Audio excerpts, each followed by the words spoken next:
Assalamualaikum. Hai, jumpa lagi dengan Ibu Ida dalam pelajaran ilmu pengetahuan alam. Hari ini, Ibu akan menyampaikan materi sel sebagai unit terkecil penyusun kehidupan. Simak baik-baik ya. Jangan lupa like, comment, and subscribe jika dirasa bermanfaat. Selamat menyaksikan. Di dalam materi kali ini, Ibu akan membahas tentang 1. Sejarah penemuan sel, 2. Senyawa penyusun sel, 3. Ukuran sel, 4. Sel prokariotik dan eukariotik, 5. Sel tumbuhan dan sel hewan. Sejarah penemuan sel. Pada tahun 1665, Robert Hooke mengamati sayatan gabus dari batang Quercus subur menggunakan mikroskop. Ia menemukan adanya ruang-ruang kosong yang dibatasi dinding tebal dalam pengamatannya. Robert Hooke menyebut penemuan ruang-ruang kosong tersebut dengan istilah selulae, artinya sel. Sel penemuan Robert Hooke merupakan sel-sel gabus yang telah mati. Sejak penemuan awal sel itu, beberapa ilmuwan berlomba untuk mengetahui lebih banyak tentang sel.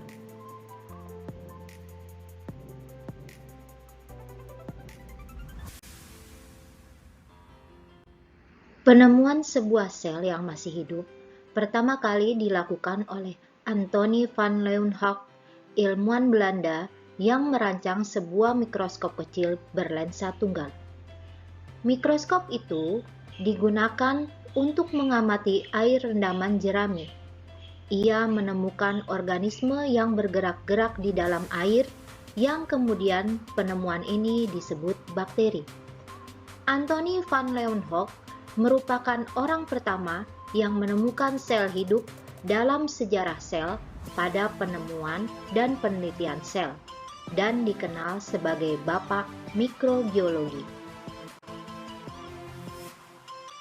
Perkembangan sejarah penelitian tentang penemuan pada sel mendorong berkembangnya persepsi tentang sel. Dari penemuan-penemuan inilah kemudian lahir teori-teori tentang sel berdasarkan penemuan yang didapatkan. Beberapa teori penemuan tentang sel yang dikemukakan diantaranya sebagai berikut. A. Sel merupakan kesatuan atau unit struktural makhluk hidup. Sejarah teori ini dikemukakan oleh Jacob Schleiden dan Theodor Schwann. Tahun 1839, Schleiden, ahli botani berkebangsaan Jerman, mengadakan pengamatan mikroskopis terhadap sel tumbuhan. Pada waktu yang bersamaan, Theodor Schwann melakukan pengamatan terhadap sel hewan. Dari hasil pengamatan pada penemuan tentang sel ini, mereka menarik kesimpulan sebagai berikut. 1. Tiap makhluk hidup terdiri dari sel. 2. Sel merupakan unit struktural terkecil pada makhluk hidup. 3. Organisme bersel tunggal terdiri dari sebuah sel. Organisme lain yang tersusun lebih dari satu sel disebut organisme bersel banyak.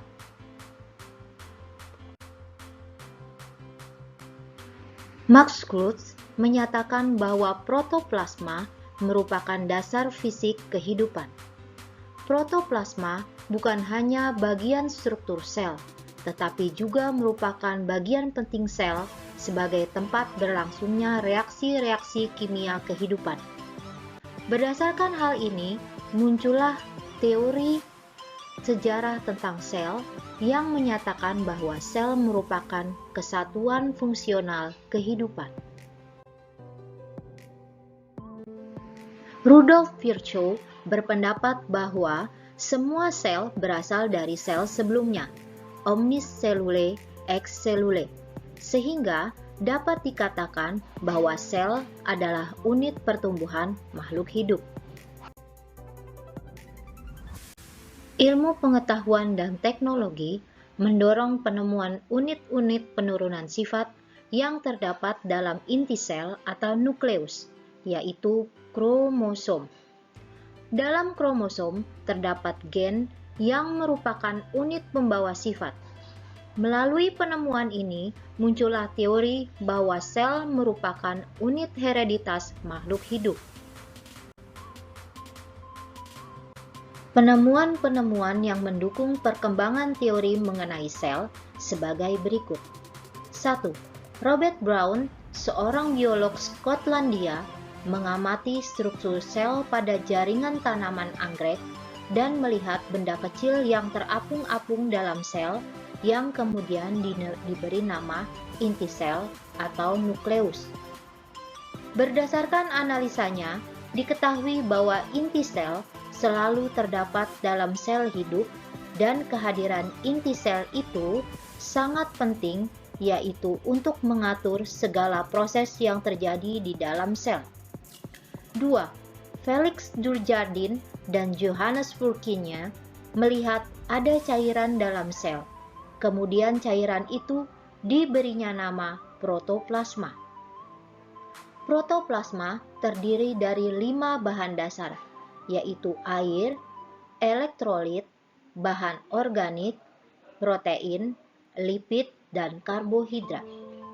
Felix Dujardin beranggapan bahwa bagian-bagian terpenting sel adalah cairan sel yang disebut protoplasma. Protoplasma sendiri merupakan bagian hidup dari sel yang dikelilingi oleh membran sel. Johannes Purkinje menamai bahan embrional sel telur sebagai protoplasma. Menurutnya, protoplasma dibagi menjadi 2 bagian, yaitu sitoplasma dan nukleoplasma. Terlepas dari sejarah yang terjadi pada penemuan ini, di dalam ilmu biologi sendiri, pengertian sel merupakan kumpulan dari materi paling sederhana dengan ukuran kecil yang dapat hidup dan merupakan unit penyusun dari semua makhluk hidup. Sel dapat melakukan semua aktivitas kehidupan dan sebagian besar reaksi kimia untuk mempertahankan kehidupan berlangsung di dalam sel. Kebanyakan makhluk hidup tersusun atas sel tunggal atau biasanya disebut juga organisme uniseluler. Sebagai contoh, misalnya bakteri dan amuba. Makhluk hidup lainnya termasuk tumbuhan, hewan dan manusia merupakan organisme multiseluler yang berarti banyak dan terdiri dari banyak tipe sel. Sel terspesialisasi dengan fungsinya masing-masing. Sel pada tubuh manusia misalnya tersusun atas lebih dari 1013 sel. Namun, seluruh tubuh semua organisme berasal dari hasil pembelahan satu sel. Contohnya, seperti pada tubuh bakteri, berasal dari pembelahan sel bakteri induknya. Sementara, tubuh tikus berasal dari pembelahan sel telur induknya yang sudah dibuahi. Senyawa penyusun sel terdiri atas senyawa organik dan anorganik. Senyawa organik komponen-komponen kimiawi sel yaitu karbohidrat, protein, dan lemak. Adapun senyawa anorganik yang menyusun sel adalah air, garam-garam mineral, dan beberapa jenis gas. Ukuran sel. Sel dapat mengalami pertambahan volume dan pertambahan luas permukaan. Volume sel menentukan banyaknya aktivitas kimia yang dapat dilakukan sel per unit waktu. Adapun luas permukaan sel menentukan banyak substansi yang dapat masuk dan keluar sel, serta banyaknya zat sisa yang dikeluarkan sel. Umumnya, sel berukuran mikroskopis. Namun, ada sel yang berukuran besar, yaitu telur burung onta dan sel saraf jerapah. Panjangnya lebih dari 1 meter. Perhatikan gambar kisaran ukuran sel. Sebagian besar sel berdiameter antara 1 sampai dengan 100 mikrometer, sehingga hanya dapat dilihat dengan menggunakan mikroskop. Perhatikan skala yang dipakai. Skala dimulai di bagian atas dengan 10 meter dan menurun setiap pengukuran di sisi kiri menunjukkan pengecilan ukuran 10 kali. Setiap organisme tersusun atas salah satu dari 2 jenis sel yang secara struktur berbeda, sel prokariotik atau sel eukariotik. Semua sel prokariotik mempunyai membran sel plasma, nukleoid berupa DNA dan RNA, serta sitoplasma yang mengandung ribosom. Perbedaan sel prokariotik tidak memiliki membran inti, sehingga bahan inti yang berada dalam sel mengadakan kontak langsung dengan protoplasma. Perbedaan sel prokariotik juga tidak memiliki sistem endomembran, seperti perbedaan pada retikulum endoplasma dan kompleks Golgi. Selain itu, perbedaan pada sel prokariotik juga tidak memiliki mitokondria dan kloroplas, tetapi mempunyai perbedaan struktur yang berfungsi sama dengan keduanya, yaitu mesosom dan kromator. Contoh sel prokariotik adalah bakteri dan sianobakteri. Sel eukariotik adalah sel yang memiliki selaput inti, maka materi genetiknya tidak tersebar, melainkan dibungkus selaput. Jenis-jenis sel eukariotik meliputi sel protista, sel hewan, sel dari tumbuhan, dan sel fungi. Berikut adalah bagian-bagian sel eukariotik: dinding sel, membran sel, dan sitoplasma.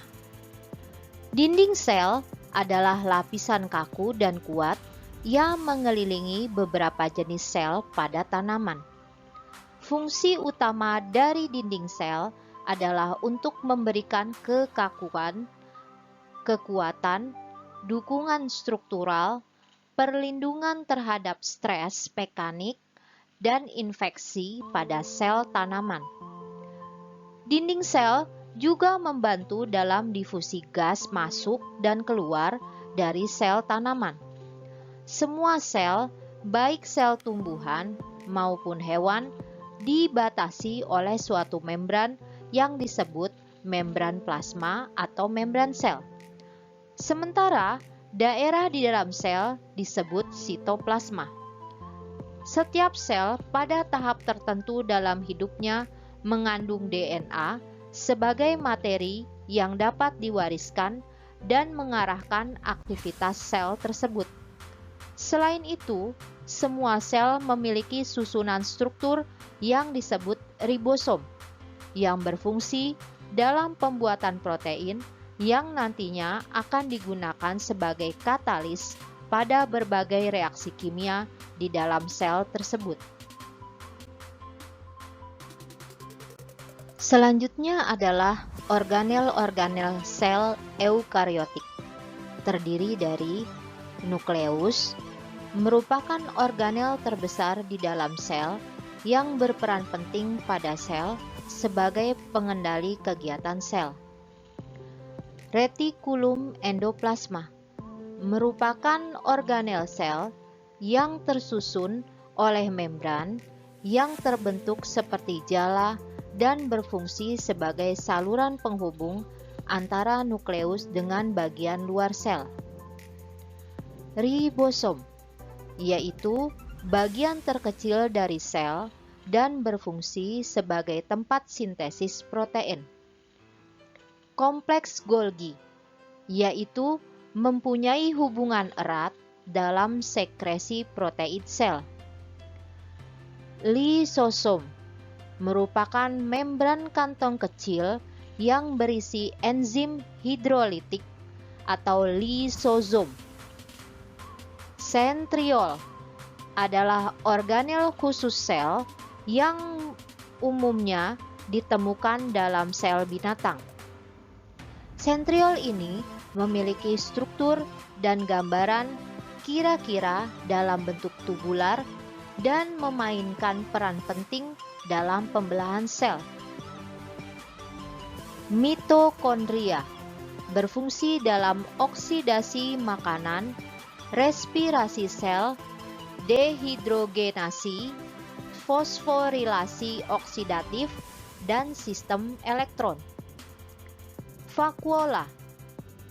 Sel vakuola pada tumbuhan umumnya ukurannya lebih besar dibandingkan dengan vakuola pada sel hewan.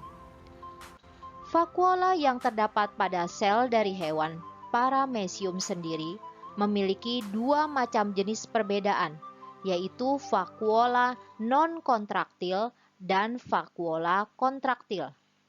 Vakuola non-kontraktil sering disebut juga vakuola makanan, yang berperan mencerna makanan.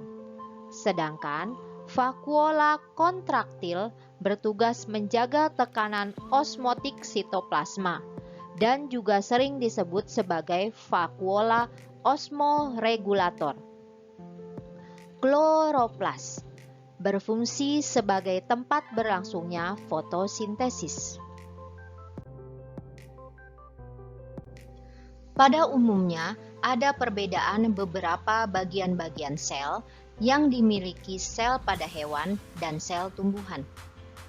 Untuk memahami lebih jelas dan mengerti perbedaan sel hewan dan juga sel pada tumbuhan dari perbedaan organelnya, perhatikanlah gambar perbedaan sel pada hewan dan sel tumbuhan berikut ini.